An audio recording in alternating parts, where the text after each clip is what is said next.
Selamat pagi jemaat Tuhan, mari kita berdoa sebelum membaca dan merenungkan firman Tuhan. Mari kita menundukkan kepala. Allah Bapa di sorga, Allah di dalam Tuhan Yesus Kristus, Juru Selamat kami yang hidup.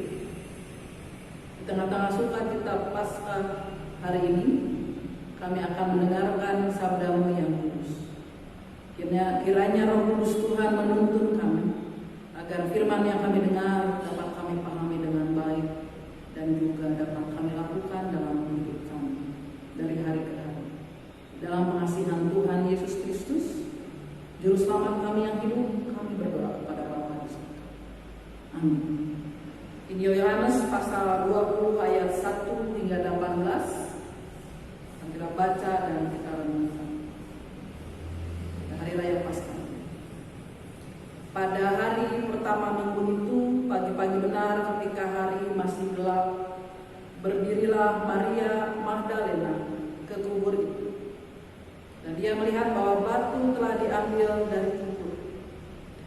Ia berlari-lari mendapatkan Simon Petrus dan murid yang lain yang dikasihi Yesus, dan berkata kepada mereka, "Tuhan, telah diambil orang dari kuburnya dan kami tidak tahu di mana Dia diletakkan." Maka berangkatlah Petrus dan murid yang lain itu ke kubur. Keduanya berlari bersama-sama, tetapi murid yang lain itu berlari lebih cepat daripada Petrus, sehingga lebih dahulu sampai di kubur. Ia menjenguk ke dalam dan melihat kain kapan terletak di tanah. Tetapi ia tidak masuk ke dalam. Maka datanglah Simon Petrus juga menyusul dia dan masuk ke dalam kubur itu. Ia melihat kain kapan terletak di tanah.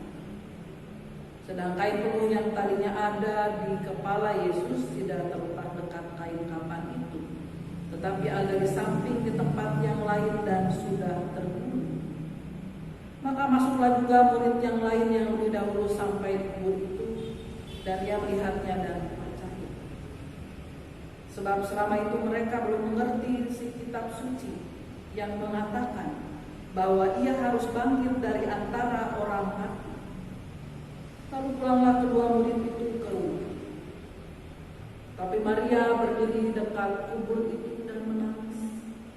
Sambil menangis dia menjenguk ke dalam kubur itu. Dan tampaklah olehnya dua orang malaikat berpakaian putih, yang seorang duduk di sebelah kepala dan yang lain sebelah kaki di tempat mayat Yesus terbaring. Kata malaikat-malaikat itu kepadanya, "Ibu, mengapa engkau menangis?" Jawab Maria kepada mereka, "Tuanku telah diambil orang dan aku tidak tahu di mana Ia diletakkan." Sudah berkata demikian, dia menoleh ke belakang dan melihat Yesus berdiri di situ. Tetapi ia tidak tahu bahwa itu adalah Yesus. Kata Yesus kepadanya, "Ibu, mengapa engkau menangis? Siapakah yang engkau cari?" Maria menyangka orang itu adalah penunggu taman, lalu berkata kepadanya, "Tuhan, jika Tuhan yang mengambil dia, katakanlah kepadaku di mana Tuhan meletakkan dia, supaya aku dapat mengambilnya." Kata Yesus kepadanya, "Maria." Maria berpaling dan berkata kepadanya dalam bahasa Ibrani, "Rabuni," artinya guru. Kata Yesus kepadanya, "Janganlah engkau memegang aku, sebab aku belum pergi kepada Bapa, tetapi pergilah kepada saudara-saudaraku, dan katakanlah kepada mereka bahwa sekarang aku akan pergi kepada Bapakku dan Bapa, kepada Allahku dan Allahmu." Maria Magdalena pergi dan berkata kepada murid-murid, "Aku telah melihat Tuhan," dan juga bahwa Dia yang mengatakan hal-hal itu kepada. Sebagai setiap orang yang mendengarkan firman Tuhan serta memelihara dalam hidupnya. Haleluya. Saudara yang terkasih, Maria Magdalena dan Maria yang lain sangat mengasihi Yesus, sehingga sebagaimana tradisi orang-orang pada saat itu, biasanya orang Palestina Kalau ada sanak keluarga yang meninggal dunia, pada hari yang ketiga mereka akan datang ke sana dan membawa rempah-rempah untuk membalsamnya. Dan itu juga yang dilakukan oleh Maria Magdalena beserta Maria yang lain. Itu bisa kita baca dalam Injil. Namun ketika mereka datang di hari yang masih gelap, pagi-pagi sekali, ketika Maria tahu bahwa ternyata pintu kubur tempat Yesus dimakamkan sudah terbuka, itu Maria sangat terkejut.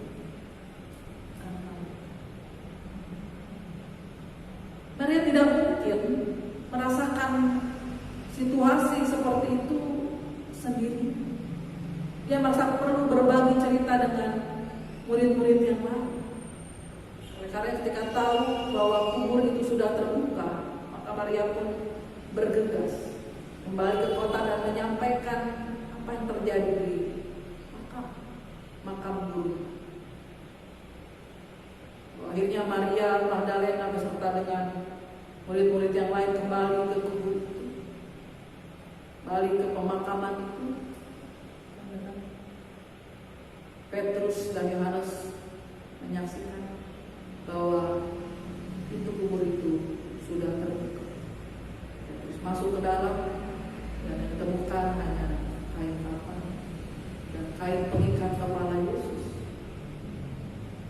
Setelah kejadian itu, akhirnya mereka kembali ke rumah mereka. Apa yang dilakukan oleh Maria Magdalena? Bacaan kita tadi kita melihat bahwa Maria berbuka. Maria benar-benar sedih. Dalam kesedihannya, air mata terus berulang dan dia pun masuk ke dalam. Malaikat bertanya, apa alasan dia menangis? Maria hanya menjawab bahwa Tuhannya telah diambil. Ada orang yang mengambil jenazah Tuhan, gurunya, dan dia tidak tahu di mana jenazah gurunya terkasih. Dan dia terus ada dalam kepedihan yang dalam. Air mata terus kembali bertitik.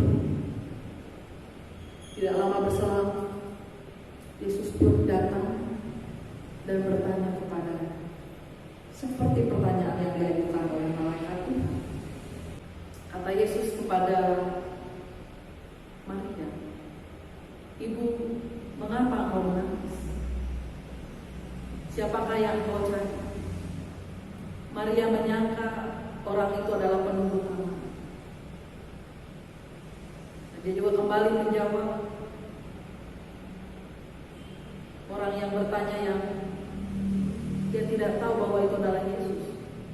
"Tuhan, jikalau Tuhan yang mengambil dia, katakanlah kepadaku di mana Tuhan meletakkan dia supaya aku dapat mengambil." Maria belum sadar bahwa itu adalah Yesus. Tapi ketika Yesus menyebut namanya, Maria baru tersadar. Maria baru tahu bahwa itu adalah guru. Domba akan mengenal suaranya.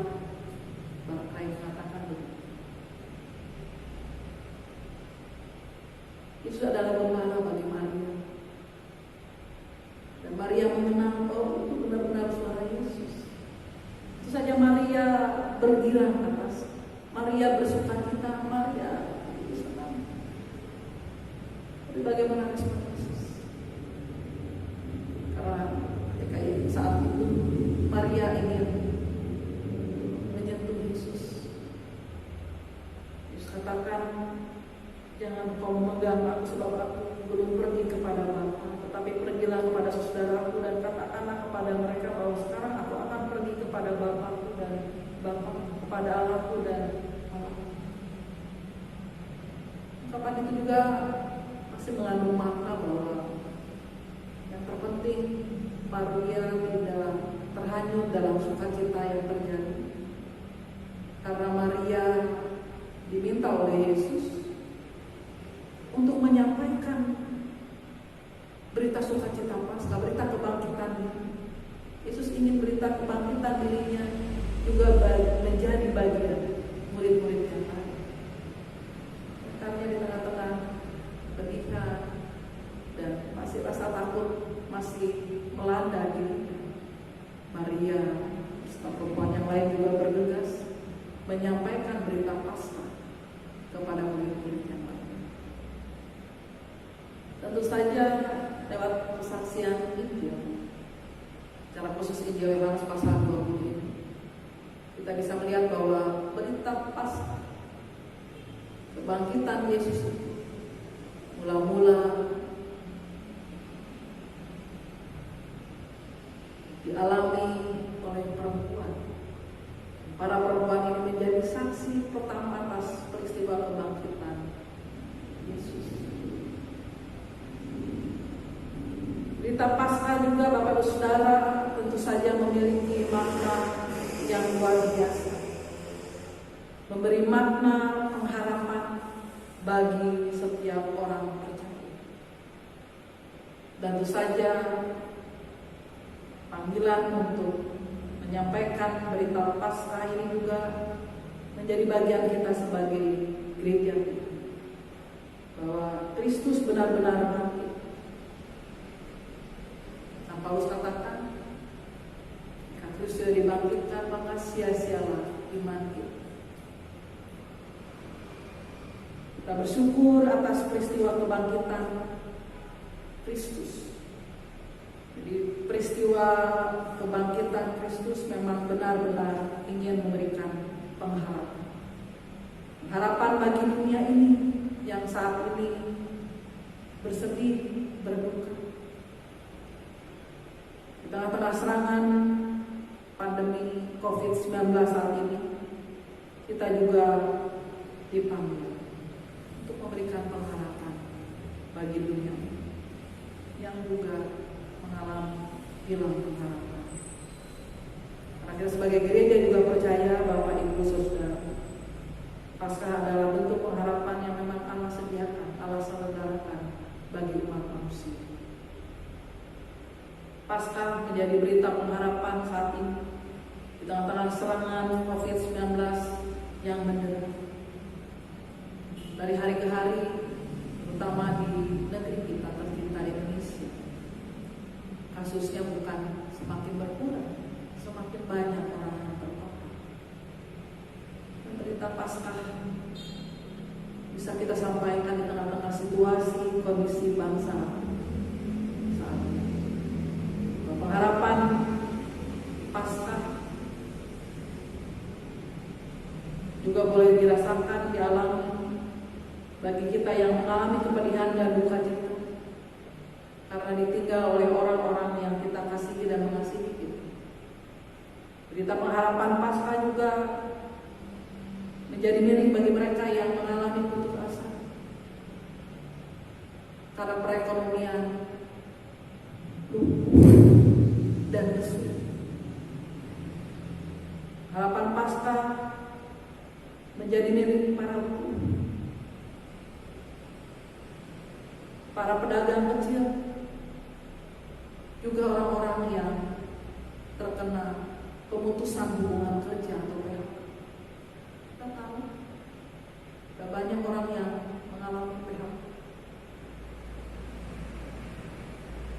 Berita Paskah hendak meyakinkan kita bahwa masih ada pengharapan di dalam Kristus di tengah-tengah kondisi sulit ini. Kristus tetap bisa kita harapkan, kita andalkan. Maka pemazmur katakan, berharap kepada Tuhan tidak akan sia-sia. Nah, karena saudaraku, mari kita bangkit bersama Kristus, boleh menjadi saksi-saksi Tuhan di tengah-tengah dunia yang sedang kehilangan pengharapan. Dialah sumber sukacita yang abadi bagi kita, dan hanya Dialah jaminan hidup. Tuhan menolong dan memampukan kita untuk boleh menjadi duta-duta pengharapan, bawa kabar baik, kabar berita pasca bahwa sungguh Kristus sudah bangkit. Tuhan memberkati.